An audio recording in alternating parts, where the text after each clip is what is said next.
Hey everybody, welcome to the channel. I'm Fox, and today I wanted to bring you a brand new MG5 build. For those of you that remember when Warlords of New York launched back in, I think it was February or March last year, 2020, with TU8, the MG5 was for a period of time meta. People used to run it with perfect glass cannon, perfect vigilance, and until people discovered that the M1A was actually a better option overall, this was still a top tier pick. And even to this day, it is still one of the highest DPS weapons, DPS LMGs in the game.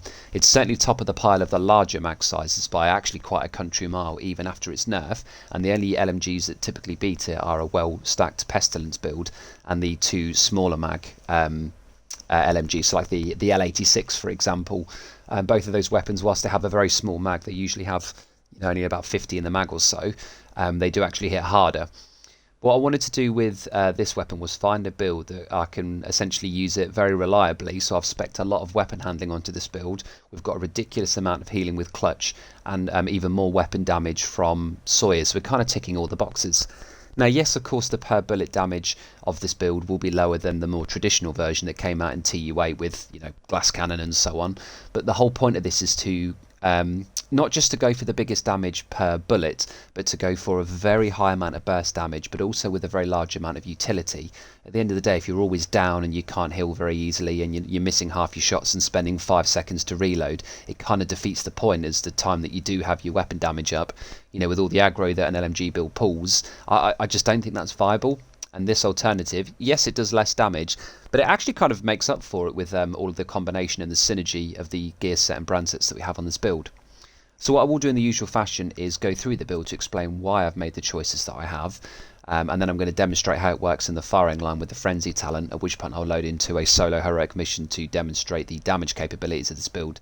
I can already tell that there will be people in the comments saying that this is not the way to run an MG5, that 3-piece strikers is bad, and I should just be running contractors and some Walker and Harris or whatever else, but I'm going to show you that you really don't need to do that. This is an alternative MG5 build, an off-meta one that really does shine when used correctly. So let's get started. We are using Gunner for several obvious reasons. It was made for this build and for LMGs in general. It gives us 10% armor on kill, which is fantastic. 10% armor while sat in, 10% handling while sat in cover, which helps with a lot of different things. I'll come to that handling stat in a second. It gives us a foam grenade, as LMGs, machine guns in general, have a tendency to suppress, and that way you can just foam them out of cover to kill them or make them dodge roll, which again forces them out of cover. It gives us a lot of ammo back, 10% of our total reserves every 60 seconds and 5% to the rest of our team. And a faster reload every third reload. So there are a lot of reasons to use Gunner. Maybe the most important, actually, particularly with Frenzy, is it does give us a 50 mag, a much larger magazine pouch for the weapon. So yeah, Gunner is your only choice here in my opinion. We're using the MG5 because, as I previously stated, this is the highest DPS large magazine LMG in the game. My role is triple god roll, and machine guns are one of only 2 weapons that roll with both damage to targets out of cover and damage to armor. The other, of course, being shotguns with slightly higher stats. So 2 multiplicative damage talents that do stack with each other, and this helps to make up for the fact that we don't have contractors on this build. The talent that we are using here is Frenzy. Now this isn't really used that much. A lot of people prefer Unhinged for the extra weapon damage. Unhinged is fantastic to use with Braced, by the way, so don't feel that you need to go for Frenzy, but the reason that I've gone for it is because we are pairing it with Clutch, which is the only source of healing on this build, and that means that we can maintain very high DPS without needing to use healing skills or armor regen or memento or anything like that. This is a little bit different to all of that. For every 10 bullets in the magazine capacity, we do gain 3% rate of fire and 3% weapon damage for 5 seconds when reloading from empty.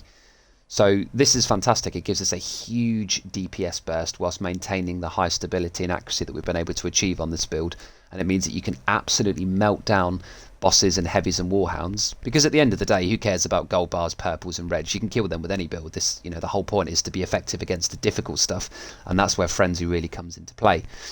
We are using 3-piece strikers to give us the additional 15% rate of fire to get to this faster as well, so there are actually a lot of reasons why 3-piece is really good. My second weapon of choice is the Mechanical Animal, as it gives us the Future Perfection skill. Not really needed. I very seldom use this here, but this is great if you run out of ammo and you just want to get some kills to improve your decoy. So yeah, I mean, you don't run out of ammo with this build really, but it is there. It's good to have a second different ammo weapon that you're comfortable with if needed. The orbit is actually really good here. If you finish your mag, you get down to 0 and you haven't quite killed an enemy, if you switch to your orbit, which is a DZ exclusive, what you're going to do is kill the enemy with that. You're then going to gain 35% crit chance and 40% crit damage for 15 seconds. You can then swap back to your MG5 with 0 bullets in the mag, reload it at that stage, which will still proc Frenzy, but you will then have 15 seconds of that additional 40% crit damage, which is actually insane. So orbit I will use occasionally, but my secondary weapon I really don't use that much at all. If you don't have an orbit, you can just get finisher on any other pistol in the game. The only difference is it'll be 35% crit damage instead of 40, so it really you don't have to go in the DZ to get this if you don't want. So, three-piece striker is probably going to be the biggest talking point on this build. A lot of people don't like this. We're using it for the weapon handling first of all, as weapon handling is a stat like skill efficiency that at a 1-for-1% ratio gives us 4 total weapon stats: stability, accuracy, reload speed and swap speed. All of these benefit our build. The stability and accuracy of course makes this MG5 an absolute laser, particularly when paired with braced. But what it also does is allow us to swap to our other weapon very quickly and reload faster when we're not in cover. So it is a fantastic stat weapon handling for any machine gun, and highly recommended to try it on this build. If you don't like strikers though, you don't need to go for it. You're going to notice clutch isn't quite as effective, but and frenzy does feel a bit slower, but you know, if you want to use contractors and some walker, then I couldn't blame you for that, as you will get some high damage numbers. We do also gain, however, the 15% rate of fire. This is where the lower damage numbers are made up for. If we are getting to frenzy faster, which we are with rate of fire, then that's going to equate to a direct DPS increase. We still retain the same bonuses from frenzy, but we just get there faster, and we're firing 15% faster on top of the buff that we're already gaining from it. So I really do think that strikers is best here, and of all the different versions I've tested, if you're going to run this with clutch, strikers for me is a must. It works too well with that three-piece bonus. The chest that we are using is one that you can only obtain by completing the field directives or the missions from the desk to the left of the entrance of the base of operations. That gives us all of our specializations. You gain 2 things from this: the blueprint for this particular chest, which I'm absolutely not going to attempt to pronounce the name of, that gives us the perfect brace talent, and then you also gain the Sleipnir, which I think is an M249. I forget which LMG it is now, but the DPS of that is quite low. MG5, the DPS is just way higher, but that does come with perfect frenzy, which in my opinion didn't make up for it, but by all means try it out on this build. You may remember one of my earliest videos ever was a combination of the 2 items that you get from that tree, from those missions, and they did work pretty well together, but the MG5 is just better, to be fair, so that's why I've gone with that. You don't need to use this chest if you don't want, but you do want to have this as a Petrov because we're not using contractors, and we can afford to lose the damage to armor from the contractors because we have that on the weapon anyway. Perfect brace gives us 50% additional weapon handling while sat in cover, so that's on top of the 15% from strikers and the 10% from gunner. Now you may think that's overkill, but it really isn't. I can zoom in with this weapon using the C79 scope and still land all of my shots because of how stable this weapon is. And we might as well gain the perfect version if we need to get a Petrov chest in there anyway. I rolled this to crit chance and to crit damage. We're using the Devil's Due, the named Seska backpack, which gives us 10% crit chance as well. This is rolled to crit chance and headshot damage, and this gives us the perfect clutch talent. Again, I know this video is probably going to get a lot of dislikes because we're running strikers and clutch to, I'm going to say underrated, but I think what might be accurate for a lot of the community is to say disliked. A lot of people don't think clutch is good and they don't think 3-piece strikers is good. But what this does is gives us 2.5% missing armor per crit when we are below 20% armor. So this is fantastic because we can hold ourselves there with the 15% rate of fire increase from strikers, which means we're critting all of the time. As you can see, the RPM of this weapon is now 920, which is higher than a chameleon. But with frenzy proc, that is going to shoot up quite a fair bit higher. And all of a sudden, especially if you've got a kill with clutch, we're going to be healing to that 20% and potentially to the 100% insanely quickly. The armor regen from clutch on this build with frenzy procced is ridiculous, and I will demonstrate that at the end of this build part, so just hit that up in the timestamp if you want. Clutch works really well. It means that we can just sit in cover and just melt things and constantly be regenning armor. It's a fantastic talent for this build. The final piece that we are using are the Soyuz knee pads for 2 different reasons. I originally considered 4-piece strikers, but it is pretty terrible apart from versus bosses, and Soyuz just gives us a flat damage boost against everything. So, as we're going to be sat in cover for the most part, since it's buff, this is a best in slot option. 1, we cannot be staggered by explosions, which is great with the ridiculous accuracy that enemies have with grenades. So we're going to sit in cover, which means that our handling isn't going to be lost from gunner. And of course, we're not going to lose the damage stacks that we gain from this as well. It also means we're not going to lose the braced benefits, you know, and that little DPS loss from the stagger. So I really like Sawyers here. It just means we can keep firing without any interruption, which maximises our clutch potential. It also gives us 30% weapon damage, so it more than makes up for the 1 blue on this build, as long as we don't move for 10 seconds. But the best part is that if we do move, just make sure you do it at full stacks and get into a new piece of cover within that 10-second window, which is really easy, and then you won't even have a huge DPS loss, as the moment that it starts to wear off again, you're just going to build it straight back up again. So yeah, Sawyers, a lot of people don't like it because it forces you to sit still. You don't have to sit that still, just make sure that you only move when you're at full stacks and get back into cover within that 10-second window. It equates to more of a DPS bonus than even Fox's Prayer, so it's definitely great for an in-cover build that uses braced. And to be honest, I think the only choice for any braced build. The Reviver Hive and the Decoy are my skills of choice here. I use this on any LMG build, including my Pesty is the bestie build. Yeah, I wouldn't use anything else here. You can't use shields or anything. You don't need the healer drone, but you know, that's not a bad shout. The Decoy just takes a bit of heat off of you so you can get more damage downrange. My stats are as follows. I am at exactly 60% crit chance with 96.9 crit damage and 115 headshot damage. We still have the damage to armor with no damage to health, which is fine because this build absolutely melts anyway. So, you know, pretty good weapon stats there. The per bullet damage is nearly 95k. So what I'm now going to do is demonstrate exactly how this build works in the firing range, and then we're going to load into a mission. What I've done here is I've set up a, this is of course on heroic, as you can see at the bottom of your screen there next to my radar. We've got a named boss just here. What I'm going to do is to get frenzy proc just to show you how clutch works. I've got an enemy over here pretty low. I'm just going to essentially damage myself. Now we're going to get the 10% back from gunner, of course, as low as possible. So what we're going to do here is finish this off.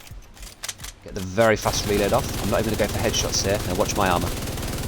It flies up. It flies up. It's so good. And then we can just go straight back into another one. It's easy to land headshots because there's no recoil with this build. It's crazy. So yeah, you can see that it is incredibly easy to control. We absolutely melt through targets, and our clutch just keeps us alive. You know, ridiculous amounts as well. So it definitely pairs well with a 3-piece striker and clutch. I know it's a very off-meta build, but try it out for yourself first and let me know what you think.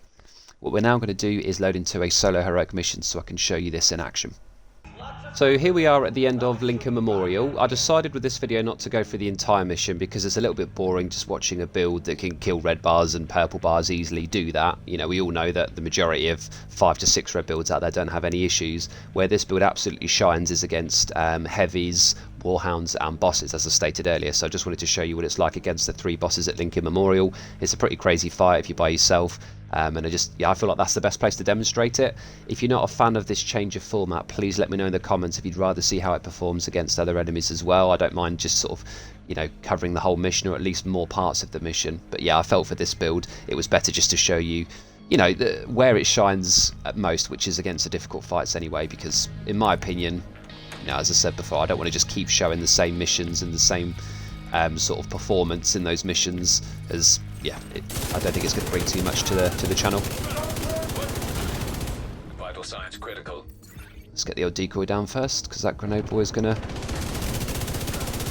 So there's clutch holding me at the 20%. What we're now going to do, watch my armor regen now. Even though I'm being shot from the side, look at it absolutely fly up. Oh, it's crazy good. Get out of here, guy. Oh, and you too, buddy. Look at that fast reload as well. It's so good.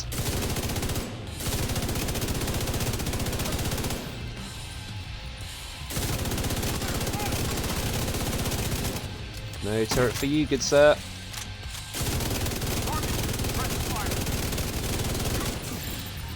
Get deleted.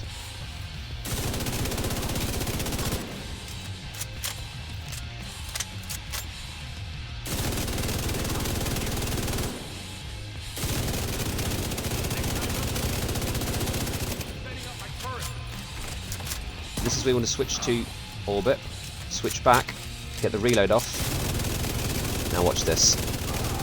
Ah, look at that! It's crazy! That was will do the same. Oh, never mind, we can get it off in time.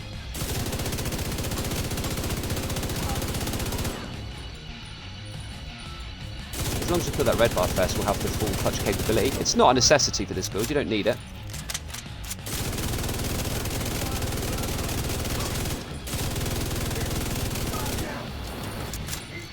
Oh no, I missed his backpack.